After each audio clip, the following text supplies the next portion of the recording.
Instead of the Rockets' red glare, you had the sprint car's dusty trail. But on this day, both are clear displays of patriotism. I don't know what you can ask for on the 4th of July. I mean, this is what it's all about, a country coming together. Legendary sprint car driver Jack Hewitt might drive a yellow car, but on the inside, he's all red, white, and blue, which is why he was giving rides to raise money for the Mission Veterans to D.C. organization. They are also taking busloads of veterans over the last few years to see their memorials in Washington, D.C. We're getting older, all of us, and we need to get them there to see their memorial, which they so rightly deserve. But the bus trips aren't cheap. Each one costs more than $20,000. So these rides are a way to raise some fast cash. But talk to the people who paid to power slide around the corners, and they'll tell you the experience is priceless. You just can't believe what it's like. You know, everybody thinks they can drive. No, right there, right there. But a few got a free pass thanks to Valley Eye Institute, Poling Auto Parts, and a Special Wish Foundation. Identical twins, Jack and Drew, both have cystic fibrosis, but each also has racing in their blood, so they got to ride along for a few laps. Jack had a death grip on the steering wheel, but Drew was smiling from ear to ear and even turning the steering wheel that's in the back for him. Let's hear it for Leslie! Woo!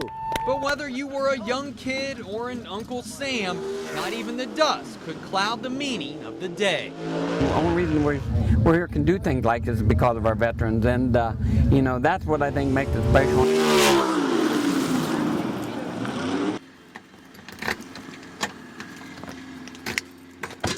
Each morning, John Snow leaves his home,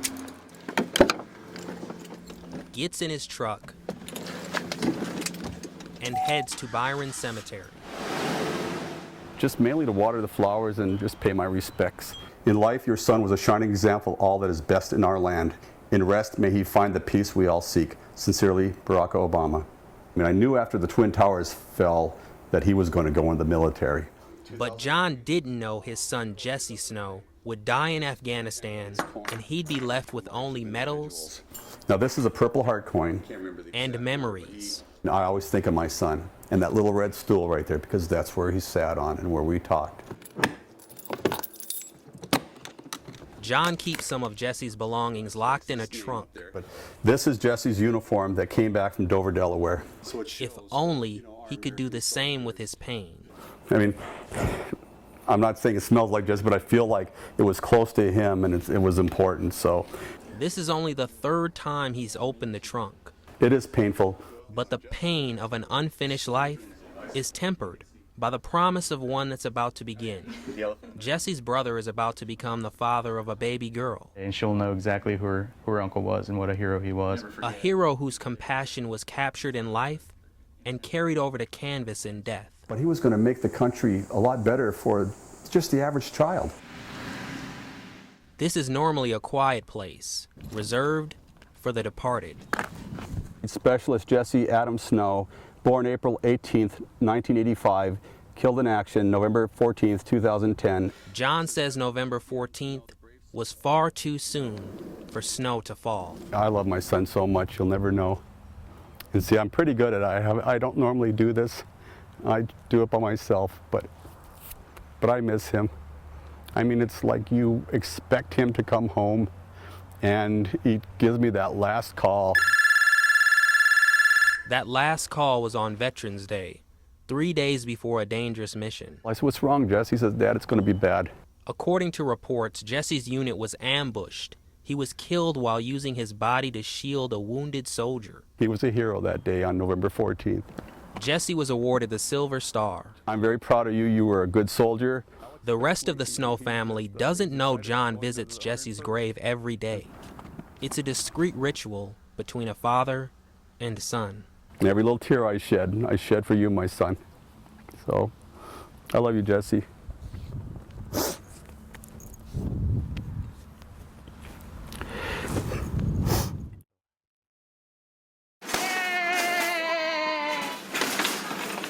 Is that the only three? In here, people are searching for those Black Friday sales. But out here, you don't stop at 50% off. You keep cutting. If they're at a store right now, they're missing out on a lot of fun and on a beautiful day. For more than 40 years, the Country Pines Christmas Tree Farm has been turning Black Friday green as families pick out that perfect pine to spend their holidays around. I don't know, it just feels like Christmas here. It does, it feels like Christmas. But on this day, the temperatures certainly didn't feel like Christmas. The fires were still burning, but the sun was plenty hot, warming hands and spirits. It's just the right size, perfect size. We got the best one. The Myers family first came here 30 years ago when their son was little. Now he has little ones of his own, carrying on the tradition. As long as we can. Now we're getting into second and third generations of families, the same families as they get older. But what doesn't change is the journey. You have 60 acres on which to explore and find your tree.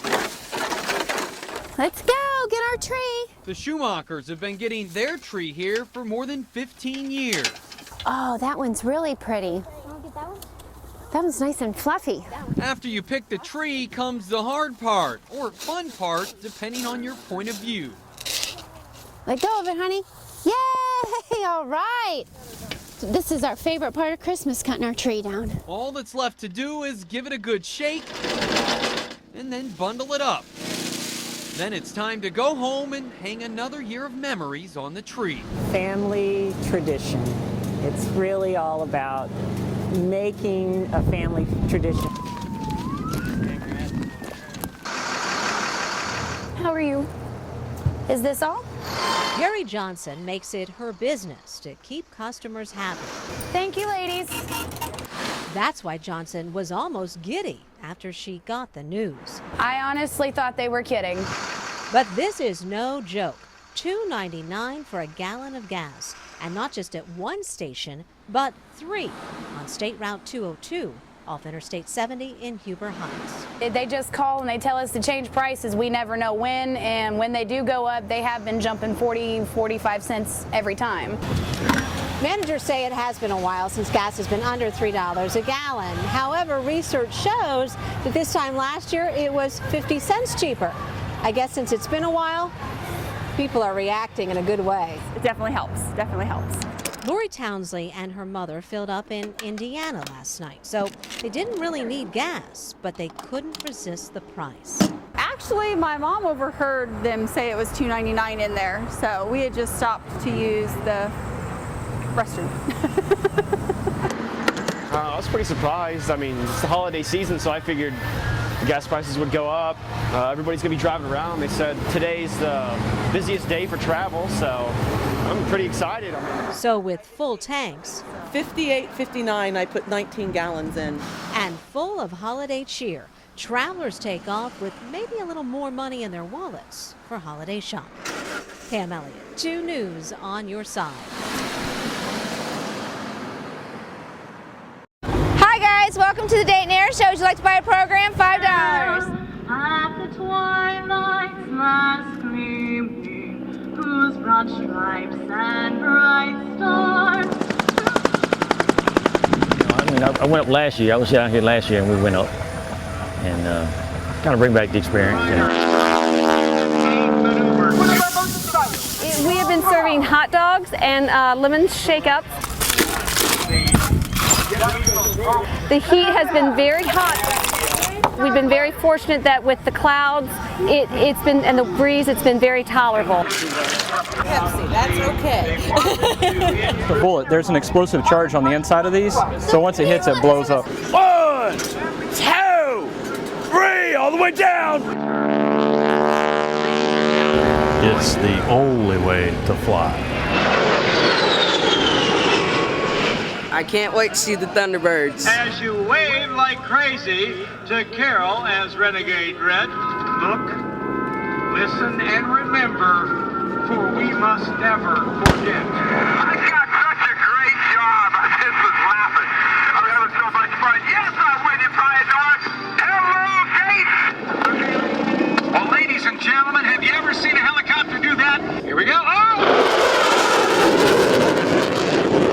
I give you your United States Air Force Thunderbird! birds. The sky was his and his alone. When he took to the air, the beating of his wings made thunder and lightning. Come to America. Every time that flag's on. Come to America. The granddaddy of air shows for around here. Now it's time to get ready for next year. Santa Claus is here early. She recognizes my beard, huh? Got the beard. Yeah, I got the beard and everything. Merry Christmas early. Early or late, the gifts are rolling into classrooms at Kemp School. Me and my mom saw him at the store, and I wanted him so bad I cried. The East Dayton Optimist Club made the special delivery to 2 classrooms this morning. The gratitude these kids show is phenomenal. You would think they were getting an exquisite toy, but instead they're getting a brand new pair of shoes, and it's just absolutely a great feeling. This fit good. The club started the program 3 years ago, delivering brand new shoes and socks to kids on Dayton's east side. Well, now the Dayton Engineers Club and Payless Shoes have jumped on board. Together, they've been in 3 schools and delivered 160 pairs of shoes in the last year alone. Well, they have spikes on them, and I always wondered one with stripes because I never had one with stripes before. You like the shoes?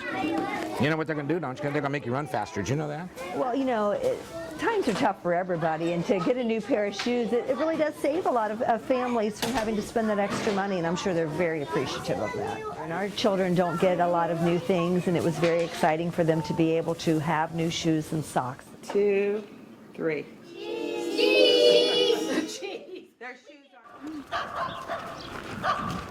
Even walking the dog is a difficult task right now in Oakwood, but the treacherous trip isn't enough to stop Allison Danis and her pup Otis from surveying the streets. Lots of trees down, lots of neighbors without electricity.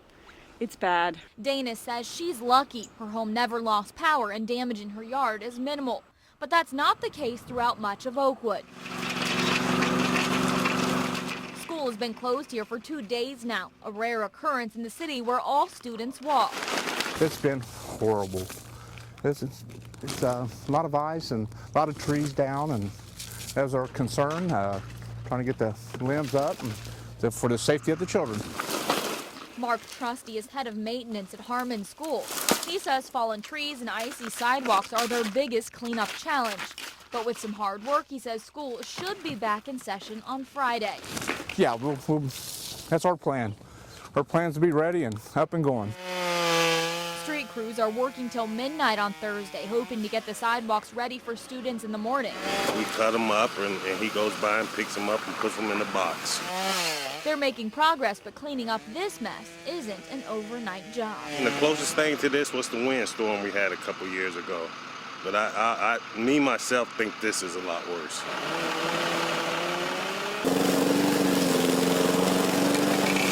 The hum of hard-working lawnmowers slowly slicing their way through overgrown yards can be heard all around Hoover Avenue.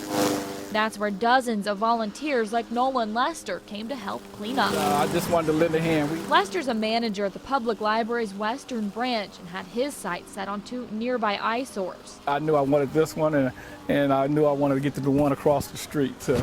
And so I'm ready to go there next as soon as I finish here. Tackling trash, tree limbs, and lots of tall grass. Volunteers hit several vacant properties as a combined effort between the Southwest Priority Board and the City of Dayton's new Care-A-Lot program. Organizers say together they're taking a first step in improving the neighborhood's image. It is a big challenge because, as we all know, the city is underfunded, and it's a big challenge because Southwest has hundreds of lots. City officials tell me their public works department is currently tasked with cutting the grass at about 7,000 vacant lots and properties. With so many to maintain, the goal is to cut each yard just 3 times during the entire growing season, meaning in between mows, they need help. It has safety implications, not to mention just, how you feel about where you live. And that's the bottom thing. That's what pride is about, being concerned about where you live and being willing to take some action to improve it.